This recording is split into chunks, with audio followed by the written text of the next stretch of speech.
Today, we will be talking about Tekken. So currently, the Tekken World Tour is going on right now. Well, it finished. It finished, actually. Wait, who did win? I didn't actually. Low-High. Low-High. So Low-High won TWT this year. But congratulations, Low-High, first of all. But second, they announced the 3 characters for Season 3. And they're goofy. Well, most of it is goofy. One of them people don't like. But Danny could probably chime in on more information about this. But if you want to go ahead, Danny, and tell us what the 3 characters are. So we got 2 fan favorites and one that some people are favorite. Or I wouldn't even call one of them fan favorite, but we got Kunimitsu as the first one, who Arslan Ash really likes her. So she's broken and she has cheesy moves. That's why he likes her. And that's pretty much it. Then we got Bob, who he was a problem in Tekken 6. He was like the best character in Tekken 6. But other than that, he's been like fine. Like, he's a good character. He's not like the worst. And then we got Roger. I like who, his Bob? Design. Yeah, the fat American. They were who just looks like, hey, we're just gonna make a fat American and we're gonna run with it. And that's what they made. I just want to say, all the fucking Americans in Tekken just look whack as hell. Like, Paul has the hair that's like straight up. Yeah. And then yeah, Bob is just a fat burger guy. Yeah, so we're just gonna make a American stereotype and we're just gonna throw him in the game. And then that's what they made, which I find hilarious because it's not like offensive, but it's just funny how they were like, we just need to make the most generic. Everyone, when you think of a fat American, this is what you think of. Yeah, and in his character photo for Tekken 8, he's holding a cheeseburger and he looks like he's wearing a NASCAR uniform. Like, yeah, it doesn't really get more American than that. Yeah. And then the last one is Roger Jr., who, if you don't know who that is, that's a kangaroo. And he's kind of like one of the meme characters in the Tekken series. I don't think we've seen him since either Tekken 6 or Tekken Tag 2, one of those. So he hasn't been in for over 12 years at this point. I don't think he was ever good. I haven't actually played him before, but I don't think he was ever like a top tier character. I think he was always like a meme character. So, but we haven't really had any meme characters in Tekken 8. Everyone is pretty viable. So I think it's funny. But at the Tekken World Tour Finals, they kind of baited everyone because it said the country that the character was from. So at first they said Japan, and that was Kunimitsu, and everyone kind of knew. And then they said from America, and it was Bob, and everyone kind of knew. And then they said from Australia. And for people who don't know, everyone thought that Craig Marduk was going to be added to Tekken 8 because he's from Australia. Like, it was in the data mined that there was an Australian character in, and everyone's like, oh, it's gotta be Marduk. And nobody fucking likes this guy. This guy's the most like cringe cancer. I mained him in Tekken 7, but like, he's the most cringe fucking character ever. Like, nobody likes fighting this guy. So everyone's like, oh my god, Marduk is the last fucking thing we need. And they duped everyone. And they said from Australia, and then the kangaroo popped out, and everyone went crazy. So, good for them. So, when you say Marduk from Tekken 7, would you put him in the same scale of annoying and cheesy as, like, Anna currently? Yeah, honestly, probably worse. Like, he's worse than what current Anna is right now. Yeah, because this guy has, like, launching throws, like he picks you up and throws you in the air and gets a full combo out of it. He has this move. It's like a tackle. It's kind of like Dragunov's tackle, except it's fully homing. And it leads to a 3-way mix-up that leads to a lot of fucking damage. And it's just cringe to think about. Then he has a move where, kind of similar to Armor King, you know how he could like pick you up off the ground if you're by the wall and shove you into the wall? Yeah. It's kind of like that, Except, like, if you're in the middle of the screen, he just throws you 30 feet in the air and he gets a full combo off of it. So if he drops you on the ground after his combo, he could throw you back in the air. And if you don't tech it, by the way, it's a 50-50 mix-up. So he either, like, body slams you or he throws you in the air. So if you just don't tech it, he throws you in the air fucking... and gets a whole nother combo. And there's, like, this iconic clip of the John fucking knee like this. Because, like... Everybody just always techs the throw in the air because it's better to eat 10 damage than half your life bar.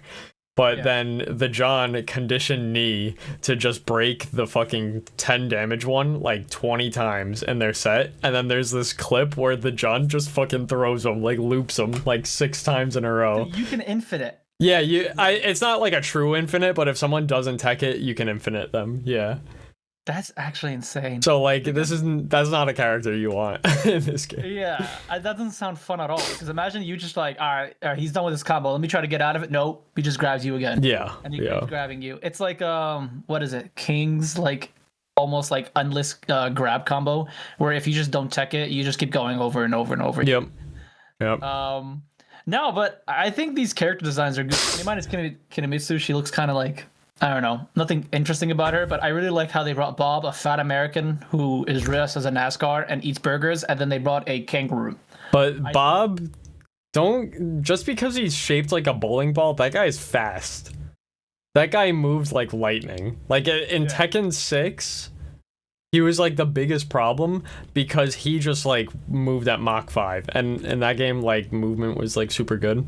So like he does not give a fuck. Like, and then along with the characters that are coming out, they said that lots of adjustments are gonna come.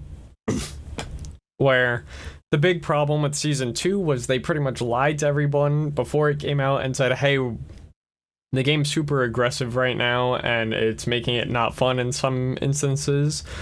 So we're gonna make it more defensive and we're gonna buff all this defensive stuff. And they pretty much lied because they did buff the defensive stuff, but then they gave every character like 20 things that like just makes it so the defensive stuff doesn't even matter. So like they just fucking lied. So they did say that for season 3 they're going to refine things, and in the trailer it says going back to basics, so hopefully that means they take away, I mean, I can't imagine they take out moves, but maybe they nerf like half the move list in the game to accommodate for that stuff. But like some other big Tekken content creators are saying, they're like, don't get too excited yet because this is the exact propaganda we heard last year before the shit hit the fan, which was probably the worst patch in honestly any game I've ever fucking played. Like, promised one thing and gave the opposite. Yeah, it was just like unplayable. It wasn't fun. There was just like cheese everywhere. But my thing is now, because this is going to be the first major patch without Harada. So this is the first season without Harada. And now there's going to be a lot of pressure. Now, I do know that he was mostly stepping back for the most part a lot of the times, and he was slowly like giving his things and his responsibilities to other people. But it's going to be interesting to see how, like, now without Harada completely, without his influence, his saying anything, how they're going to shape the game now. Because now it's also going to be because of EVO. Again, EVO is about, let's say, 5 months away, give or take. So it's in June this year. End of June. End of June. So that would be, and we're in February, March, April, May, June, 4 months away now.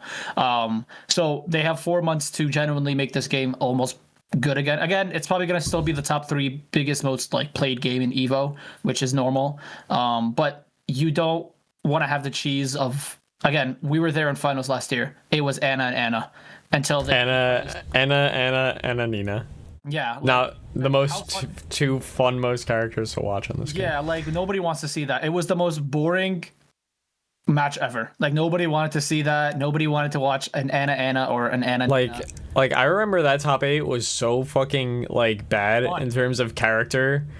No, it was not bad. We had we had a Dragunov, we had an Anna, we had a Nina. Yeah, but like it's bad because there were like a couple Annas, like both Atif and Arslan, and then everyone was cheering when Chikarin was playing Clive. Nobody fucking likes that guy, Yeah. Clive, and everyone's like, let's go, we got the Clive. Like, I don't know, you know, the balance is bad when people are rooting for like another one of the worst fucking characters, Yeah, like most hated characters. Like, he was bad on release. Like, oh my god, he's still fucking bad. Yeah. So like, that is also the big thing about like fighting games. We want more diversity when it comes to it. We like imagine seeing Rangchu fucking pop up a panda in top 8. Like, how goofy is that? You know what I mean? I mean, he's won Tekken World. He's the only person to win TWT twice. Yeah. And he did it with the Bears, so I mean, with the Bears, yeah. So like, imagine like seeing something like that brings interest to it, or like we want any other character that's not basically the top 3 characters in the game, right? I know season 1 when it was that Dragunov was literally season 1 was Dragunov slop. I can't even lie. Season 2 is Anna and Nina, and a little bit of Nina slop. And now what's gonna be season 3? Like, what's a slopper season 3? Well, season 2 is like Anna Bryan slop. And then season 3, I don't really know. I just like, I want characters that are actually interesting to be good. Like, I don't know. Even though like Drag was like really bad at the beginning of season 1, he was toned down pretty good later in the season. And like, to me, like, I think we had like a Dragunov Brian like at TWT like for the finals, and it's like that's a fun set to watch. Like, those are 2 characters that they just throw hands. Like, I'm not saying that there's no bullshit, because obviously there's bullshit, but it's like every character's got bullshit. Yeah, but it's not like watching Anna play and then you watch her crouch in someone's face for a minute and then get a combo. Like, that's the Anna slop. Like, at least in like a Drag Brian matchup, the health bars move a little bit more. Like, literally, when we're in the finals, when they was picking Anna and Anna, you literally, I don't know. Everyone was booing. People were literally booing instead of cheering. Like, it sounded like everyone was booing. That's how much people hated that finals. Again, congrats to Arslan. He won his 6th Evo. Congrats. Like, we're not doubting his skills, but nobody wants someone who just goes on the most busted character and keeps winning with the most busted character. Again, I understand that sense, and I understand where they're coming from. Because, again, you want to win. You play any character to win. I understand that. But it's more about, like, I don't know how you'd say representation. Representation, and if you want to call that. We're like, imagine, like, again, Rangchu, he won TWT twice as Bear. Like, he's got that reputation where, all right, he doesn't need to play a broken character, which is Bear has been obviously, he's never been a top 5 character ever. If you want to correct. He's pretty strong in this game, but yeah, not top 5. Yeah, he's never been a top 5 character in any game, if that I can remember. When he won TWT with Panda was like bottom 3, and he won. And he won. But again, that's representation. He can walk. He can walk and be like, yeah, I won the second biggest event in Tekken with a bottom 3 character. Like, that's cool shit. But again, I think also because the Evo did come out with another. They'd come out with early registrations. So I do want to bring one thing up, by the way. So for Evo is 4 months away. So people are already pre-ordering tickets, by the way. So people are already pre-ordering the tickets. You can pre-order it now. There's 2 things I want to talk about. They already came out with the top 3 games being played or has been registered so far. So 2XKO is number 3. And it goes Street Fighter and Tekken. So props to 2XKO. I really am hoping. I mean, I've spoken to Baru. So far, he says the game is somewhat balanced, somewhat okay. It's in a good state right now. Yeah, everyone's crazy in that game. Yeah. Which, I mean, that game is kind of fine. Like, if everyone's crazy. It's like more a sense like you can pick 2 characters and you can mesh with them together. But he says so far it's pretty good. I really do hope it gets in. But there's a second thing that I want to talk about. Someone showed that they bought tickets and they were competing in Tekken World, as in Tekken area. Okay. And he showed to buy the ticket alone to enter is $200, right? Just get in, and then for Sunday tickets, right? It's $200. That's fine, right? But then he saw all the fees. All the fees was like Las Vegas fees, entry fees, all those fees added an extra $70 to $80. Yeah, that's like the Ticketmaster slop. Like, yeah, everyone was like, what the fuck? Like, I don't even want to go to Evo if I have to pay $80 extra for what? For shit, for bullshit, basically. It's like, what extra fees are there? You bought the ticket yourself online in an automated system, you know? Yeah. That's like, I don't know. Me and Ennis, we went to an Elden Ring concert. And the tickets for this orchestra concert were like $150, which is like, honestly, that's cheap for most orchestras. Yeah. But then, yeah, it's like because of Ticketmaster, there's an extra fucking like $50 per ticket. It's like, yeah. I mean, I guess they gotta make a cut somehow, but at least just make the tickets maybe more expensive so you don't feel like you're getting robbed as much. Yeah. You literally have to buy from the Evo stadium, like from the Evo website. That's the only way to get tickets. If not, you're gonna like, yeah, don't you get it on like StarGG or something? You can get it on StarGG, yeah, exactly. That's what we did last year. We got it in StarGG, and we were able to get it, which is because the payments weren't that much. It was 200. It was like I think it was like $250 with the finals tickets. Yeah, it was with the finals tickets, and we competed in Tekken. And we had entry fee for any game, I think it's like $10 a game. Yeah, which is not bad. Again, it was like the entry fee, the 3 days, and Sunday. So we had all that, and it was $250, and honestly, it was worth the money. But if you're telling me now we have to pay $300 or more, maybe, to just get finals and all that, it's gonna be a little crazy. Mm-hmm. To be honest, we're probably gonna have to tell Nadine to buy it from there. From there for us to even get it at this point, because we will be going this year. This year, we're 100% going to Evo this year. As of currently, right now, there is no plans of us not going. But yeah, no, I'm excited. I do hope Tekken actually gets better. I haven't played it in honestly, like over 6 months. I do hope the game is in actually good state. But no, yeah, Tekken is good. I can't wait for that to go around. But I think that's it for the episode this week. If you have any more questions, again, updates on the Valorant boys. So we are 4-1. We won our match. We won 4 straight after losing our first match. So we're goated. Technically, with our full roster, we are undefeated. Technically speaking, we're undefeated. But it was good. Oh yeah, the only one we lost, we had our sub, right? We had a sub. So technically we're undefeated with our full roster. Nice. So we're in playoffs now. We're like the second seed basically. SAD is the only first seed with a 4-0. So we're second seed going to playoffs, which is good. That's a first. Yeah. Honestly, I'm surprised. They're not playing for relegation this time. But yeah, so we are going into playoffs. It's not going to be for, I believe, another 2 weeks. Playoffs. So if you want any updates or anything regarding when playoffs is happening, when the Valorant boys are going, make sure to go to QOR Gaming on Twitter. Check out all the news, everything over there you need. Go to QOR Gaming on Twitter. Also, if you want any merch, go to QORgaming.com/shop/ and use promo code QORcast for 10% off. So thank you guys for watching, and bye-bye.